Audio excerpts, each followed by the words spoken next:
بسم الله الرحمن الرحيم. إن الحمد لله نحمده ونستعينه ونستغفره ونعوذ بالله من شرور أنفسنا ومن سيئات أعمالنا من يهده الله فلا مضل له ومن يضلله فلا هادي له وأشهد أن لا إله إلا الله وحده لا شريك له وأشهد أن محمدا عبده ورسوله. أعوذ بالله من الشيطان الرجيم. يا أيها الذين آمنوا اتقوا الله حق تقاته ولا تموتن إلا وأنتم مسلمون. يا أيها الناس اتقوا ربكم الذي خلقكم من نفس واحدة وخلق منها زوجها وبث منهما رجالا كثيرا ونساء واتقوا الله الذي تساءلون به والأرحام إن الله كان عليكم رقيبا. يا أيها الذين آمنوا اتقوا الله وقولوا قولا سديدا يصلح لكم أعمالكم ويغفر لكم ذنوبكم ومن يطع الله ورسوله فقد فاز فوزا عظيما. أما بعد فإن خير الحديث كتاب الله وخير الهدي هدي محمد صلى الله عليه وسلم وشر الأمور محدثاتها وكل محدثة بدعة وكل بدعة ضلالة وكل ضلالة في النار. قال الله تعالى: أعوذ بالله من الشيطان الرجيم. يا أيها الذين آمنوا أطيعوا الله وأطيعوا الرسول وأولي الأمر منكم فإن تنازعتم في شيء فردوه إلى الله والرسول إن كنتم تؤمنون بالله واليوم الآخر ذلك خير وأحسن تأويلا. وقال النبي صلى الله عليه وسلم: إذا دخل أحدكم المسجد فلا يجلس حتى يصلي ركعتين. وعن جابر قال أتيت النبي صلى الله عليه وسلم وهو في المسجد فقال: صل ركعتين. وعن جابر رضي الله تعالى عنه وعن جابر بن عبد الله رضي الله تعالى عنه قال: جاء سليك الغطفاني رضي الله تعالى عنه يوم الجمعة ورسول الله صلى الله عليه وسلم يخطب فجلس فقال له: يا سليك قم فاركع ركعتين وتجوز فيهما. ثم قال: إذا جاء أحدكم يوم الجمعة والإمام يخطب فليركع ركعتين وتجوز فيهما. معزز سامعین کرام، ہر طرح کی حمد و ثنا کبریائی اس وحدہ لا شریک خالق کائنات مالک ارض و سما کے لیے ہے.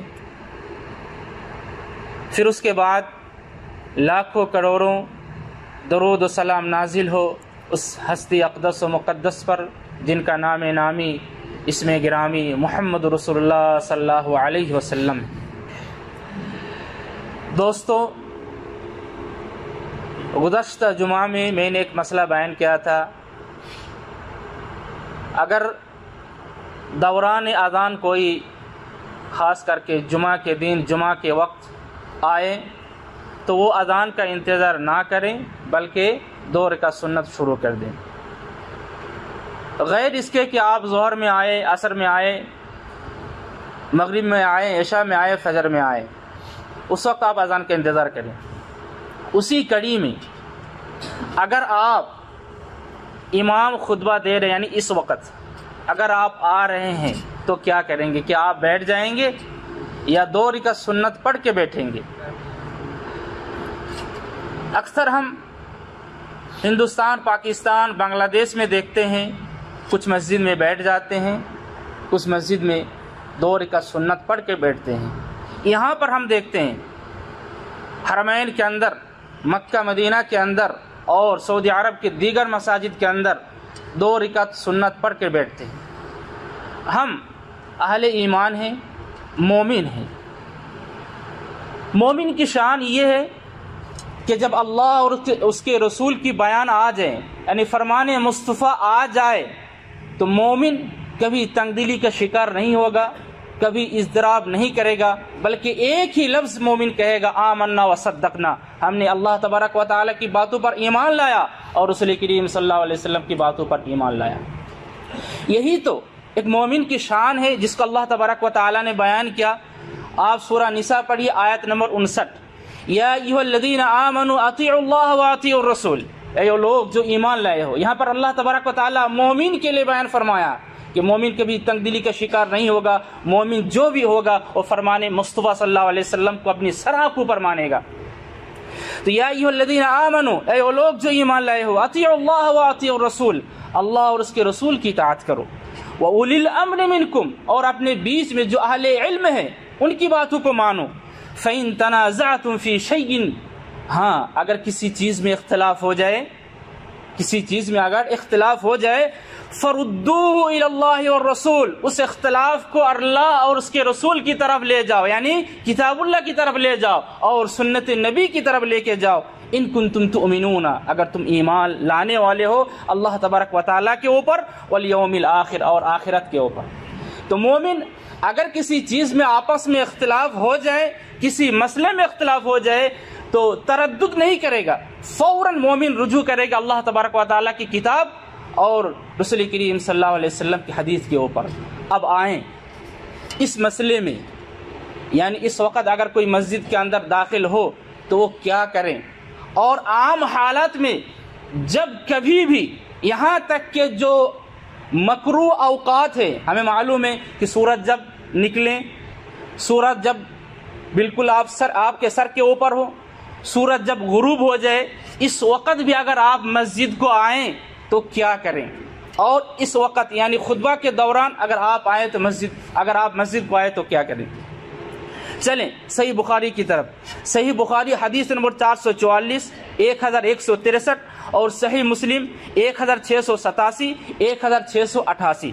حدیث کیا ہے؟ مشہور صحابی ابو قتادہ رضی اللہ تعالی عنہ کا بیان ہے، رسول کریم صلی اللہ علیہ وسلم نے بیان فرمایا، اذا دخل احدکم المسجد فلا یجلس، جب تم میں سے کوئی شخص مسجد کو آئے، فلا یجلس، وہ کبھی نہ بیٹھے، ہرگز نہ بیٹھے، حتی یصلی رکعتین، یہاں تک کہ 2 رکعت نماز پڑھ لیں، یعنی 2 رکعت نماز پڑھ کر کے آپ بیٹھیں، کسی بھی وقت آئیں، 24 گھنٹے میں آپ کسی بھی وقت آئیں، 2 رکعت نماز پڑھ کے آپ بیٹھیں۔ اوقات ممنوعہ جو مکروہ اوقات ہے نماز پڑھنا، نفلی نماز پڑھنا، وہاں اس وقت بھی آئیں تو آپ 2 رکعت نماز پڑھ کر کے بیٹھے۔ پھر آئیے مشہور صحابی جابر رضی اللہ تعالیٰ عنہ کا بیان کیا ہے، آپ حدیث نمبر پڑھیے، صحیح بخاری 443 اور صحیح مسلم 1689 89۔ جابر رضی اللہ تعالیٰ عنہ کا بیان ہے، انہوں نے کہا اتیت النبی صلی اللہ علیہ وسلم وهو فی المسجد، میں مسجد کو آیا، رسول کریم صلی اللہ علیہ وسلم مسجد میں بیٹھے ہوئے تھے، تو آپ صلی اللہ علیہ وسلم نے کیا فرمایا، فقال صلی رکعتین، جابر رضی اللہ تعالیٰ عنہ بیٹھ گئے ہوں گے، رسول کریم صلی اللہ علیہ وسلم نے فرمایا جابر اٹھ جاؤ اور 2 رکعت نماز پڑھ کے بیٹھو۔ اب آئیے، یہ تو عام حدیث ہے، آپ اس کو کسی بھی وقت فٹ کر سکتے ہیں، ایک خاص حدیث ہے اسی وقت، ایک خاص حدیث ہے اسی وقت، اس حالت میں جب ہم ہیں اور آپ ہیں۔ کیا حدیث ہے؟ اس حدیث کو آپ کو کہاں ملے گی؟ صحیح بخاری پڑھیے 930 اور 1170، صحیح مسلم پڑھیے 2055 2061، سنن ابو داؤد پڑھیے 1117 اور ترمذی پڑھیے 510۔ حدیث کیا ہے؟ صحابی کون ہے؟ جابر بن عبداللہ، مشہور صحابی ہے۔ جابر بن عبداللہ کا بیان ہے، قال جاء سلیک الغطفانی، سلیک غطفانی ایک صحابی ہے، وہ آیا یوم الجمعہ، جمعہ کے دن، اور رسول اللہ صلی اللہ علیہ وسلم یخطب، رسول کریم صلی اللہ علیہ وسلم خطبہ دے رہے تھے، بالکل اسی وقت آیا، آپ صلی اللہ علیہ وسلم خطبہ دے رہے تھے، سلیک الغطفانی مسجد کو آیا، فجلس، بیٹھ گیا، یعنی سنت نہ پڑھ کے بیٹھ گیا، فقال له، آپ صلی اللہ علیہ وسلم نے سلیک الغطفانی سے فرمایا، یا سلیک، دیکھیے آپ صلی اللہ علیہ وسلم خطبہ چھوڑ دیا، بیچ میں آپ صلی اللہ علیہ وسلم جو بھی موضوع رسول کریم صلی اللہ علیہ وسلم کا تھا، آپ صلی اللہ علیہ وسلم نے موضوع کو چھوڑ دیا اور کیا کہا، یا سلیک، سلیک سے مخاطب ہو گیا آپ صلی اللہ علیہ وسلم، یا سلیک، سلیک کم، اٹھ جاؤ، فرقہ رکعتین وتجوز فیہما، اور ہلکی سی 2 رکعت نماز پڑھ کر کے بیٹھو، ثم قال، پھر آپ صلی اللہ علیہ وسلم نے فرمایا، اذا جاء احدکم یوم الجمعہ والامام یخطب، جب تم میں سے کوئی آئے اس حالت میں کہ امام خطبہ دے رہے ہیں، فلیرکع رکعتین ولتجوز فیہما، وہ ہلکی سی 2 رکعت نماز پڑھیں پھر بیٹھ جائیں۔ تو ان حدیثوں سے ہمیں معلوم ہوا جب آپ کسی بھی وقت آئے مسجد کو، اس کو تحیۃ المسجد کہتے ہیں، تحیۃ المسجد آپ 2 رکعت پڑھیں اس کے بعد بیٹھیں، پھر جب آپ دوران خطبہ کو آئیں اس وقت بھی آپ 2 رکعت نماز پڑھ کر بیٹھے اور امام کی خطبہ کو بغور سنیں۔ اور ایک مسئلہ، یہ مسئلہ بھی ہے، حکم بھی ہے، اور سیکھ ہمارے لیے ایک سیکھ بھی ہے۔ اکثر ہم آتے ہیں آخر میں، بالکل جب امام کا خطبہ ختم ہونے کے قریب ہے، اس وقت ہم آتے ہیں اور صف کو چیر کر کے سامنے آ کے بیٹھ جاتے ہیں، اس کے وہاں گردن میں ہاتھ رکھ کر، اس کے سر میں ہاتھ رکھ کر صف کو چیرتے ہوئے سامنے آ کر ہم بیٹھ جاتے ہیں۔ ان کے لیے کیا ہے؟ ان کے لیے حدیث تو بہت ہے لیکن وقت نہیں ہے۔ ان کے لیے ایک حدیث ہے، جس حدیث کو آپ پڑھیں گے ابو داؤد 1120۔ عبداللہ بن بصر رضی اللہ تعالی عنہ نے فرمایا ان رجلا جاء الى النبي صلی اللہ علیہ وسلم وهو يخطب الناس يوم الجمعہ، ایک آدمی آیا، رسول کریم صلی اللہ علیہ وسلم خطبہ دے رہے تھے، سب کو چیرتے ہوئے سامنے آ رہے تھے۔ رسول کریم صلی اللہ علیہ وسلم نے فرمایا اجلس فقد آذیت وآنیت، بیٹھ جاؤ، جہاں پر آپ کو موقع ملے، جس جگہ فاضی ہو وہیں پر بیٹھ جاؤ۔ فقد آذیت وآنیت، کیونکہ تم نے تکلیف بھی دیا اور لوگوں کو کیا ہے مشکلات میں ڈال دیا۔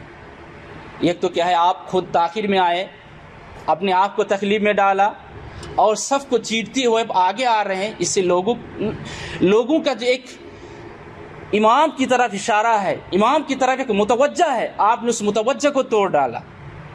اس لیے جب آپ کو کہیں پر موقع مل جائے وہیں بیٹھ جائیں، صف کو چیرتے ہوئے آپ آگے نہ آئیں۔ اور ایک حدیث ہے جس کو ابو ہریرہ رضی اللہ تعالی عنہ نے بیان فرمایا، اکثر ہم اسی میں پھنس جاتے ہیں۔ وہ کیا ہے؟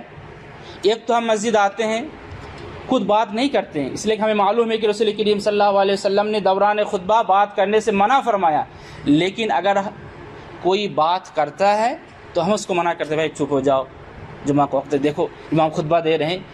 ان کے لیے بھی منع فرمایا رسول کریم صلی اللہ علیہ وسلم نے۔ وہ کیا ہے؟ ابو ہریرہ رضی اللہ تعالی عنہ کا ارشاد گرامی ہے اذا قلت لصاحبك انصت يوم الجمعہ والامام يخطب فقد لغوت۔ دوران خطبہ رسول کریم صلی اللہ علیہ وسلم کے ارشاد گرامی، حدیث آپ کو صحیح بخاری 934 نمبر میں مل جائے گی۔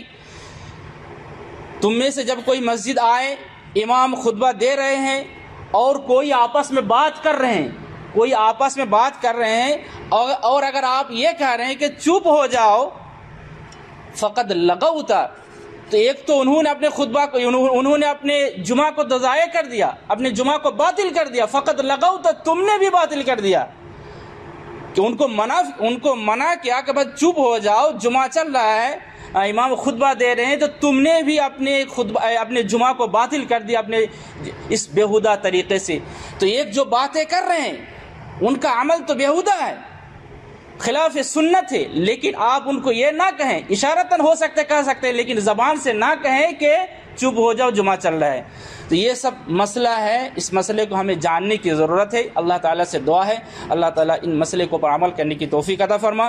بارک اللہ لی ولکم فی القرآن والسنہ ونفعنی وإیاکم بما فیہما من البینات والعظات والحکمہ۔ استغفر اللہ لی ولکم ولسائر المسلمین من کل ذنب وخطیۃ فاستغفروہ انہ هو الغفور الرحیم۔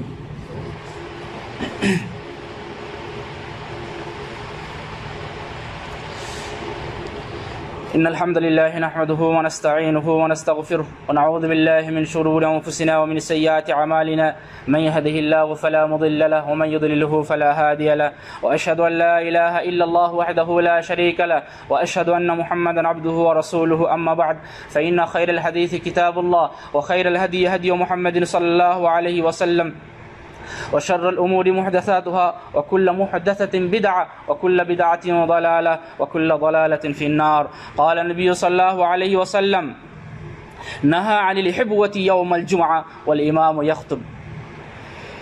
عزیز سامعین، دوسری خطبہ میں نے ابھی ایک حدیث آپ کے سامنے پڑھی، وہ حدیث آپ کو سنن ابو داؤد 1112 نمبر میں مل جائے گی۔ جب ہم جمعہ کو آتے ہیں، بیٹھنے کا طریقہ کیا ہے، رسول کریم صلی اللہ علیہ وسلم نے وہ بھی ہمیں بیان فرمایا، یعنی ایک ایک چیز کو رسول کریم صلی اللہ علیہ وسلم نے ہمیں سکھایا تاکہ امت کو کوئی پریشانی نہ ہو، اور بالکل کھائے تو سنت کے مطابق، بیٹھے تو بھی سنت کے مطابق، سوئے تو بھی سنت کے مطابق، اور اب جب بیٹھیں گے سنت کے مطابق تو بیٹھنے کے لیے آپ کا اجر ہوگا، جب آپ سوئیں گے سنت کے مطابق تو سونے میں بھی آپ کو اجر ملے گا، جب آپ بات کریں گے وہ بھی سنت کے مطابق تو بات کرنے میں بھی آپ کو اجر ملے گا۔ بیٹھنے کا طریقہ کیا ہے؟ خاص کر کے جمعہ کے خطبہ کے دوران اکثر ہم دیکھتے رہتے ہیں، ابھی بھی کچھ ہمارے بھائی ہیں جو خلاف سنت بیٹھے ہوئے ہیں، ان کے لیے مشکلات کیا ہے؟ خاص کر کے اگر لنگی پہن کے کوئی آئیں اور اس طرف بیٹھیں تو اس میں بھی خطرات ہے، ان کے شرمگاہ لوگوں تک کیا ہے دیکھا جا سکتا ہے۔ رسول کریم صلی اللہ علیہ وسلم نے منع فرمایا، نہا عن الحبوۃ یوم الجمعہ والامام یخطب، امام خطبہ دے رہے ہیں، اس حالت میں دونوں گھٹنے کو اپنے ہاتھ کے ذریعے پیٹ میں لگا لینا۔ ابھی میں نے کچھ بھائیوں کو دیکھا، دونوں گھٹنے کو اپنے دونوں ہاتھ کے ذریعے پیٹ میں لگا لینا، اس حالت میں بیٹھنا رسول کریم صلی اللہ علیہ وسلم نے اس کو بہت ہی مکروہ سمجھا، اور رسول کریم صلی اللہ علیہ وسلم نے منع فرمایا۔ اس سے ایک تو یہ ہے کہ شیطان آپ کے اوپر مسلط ہو سکتا ہے، آپ کی نیند میں غلبہ ہو سکتا ہے، اور خاص کر کے اگر آپ لنگی وغیرہ پہن کے آتے ہیں تو آپ کے شرمگاہ لوگوں تک ظاہر ہو سکتا ہے۔ تو اس طریقے سے بیٹھنا یہ بالکل خلاف سنت ہے۔ جس طریقے سے عام حالت میں بیٹھتے ہیں اور بیٹھنے کے جو آسان طریقہ ہے اس طریقے سے ہمیں بیٹھنا چاہیے۔ اللہ تعالیٰ سے دعا ہے اللہ تعالیٰ جو کچھ ہم نے سنا اس کے اوپر عمل کرنے کی توفیق عطا فرما، اور جو بھی سنت ہے اس پر عمل کرنے کی توفیق عطا فرما، اور جو بھی خلاف سنت ہے اس کو ترک کرنے کی توفیق عطا فرما۔ وآخر دعوانا ان الحمد للہ رب العالمین۔ ان اللہ وملائکته یصلون علی النبی یا ایھا الذین آمنوا صلوا علیہ وسلموا تسلیما۔ اللهم صل علی محمد وعلى آل محمد كما صلیت علی ابراہیم وعلى آل ابراہیم انک حمید مجید۔ اللهم بارک علی محمد وعلى آل محمد كما بارکت علی ابراہیم وعلى آل ابراہیم انک حمید مجید۔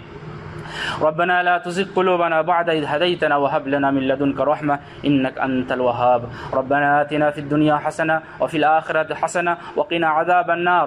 ربنا ظلمنا أنفسنا وإن لم تغفر لنا وترحمنا لنكونن من الخاسرين. اللهم أعز الإسلام والمسلمين، اللهم أعز الإسلام والمسلمين وأذل الشرك والمشركين ودمر أعداء الدين وعم بالأمن والرخاء جميع أوطان المسلمين. اللهم آمنا أوطاننا واحفظ أئمتنا وولاة أمورنا وأيد بالحق إمامنا وولي أمرنا وهيئ له البطانة الصالحة يا رب العالمين.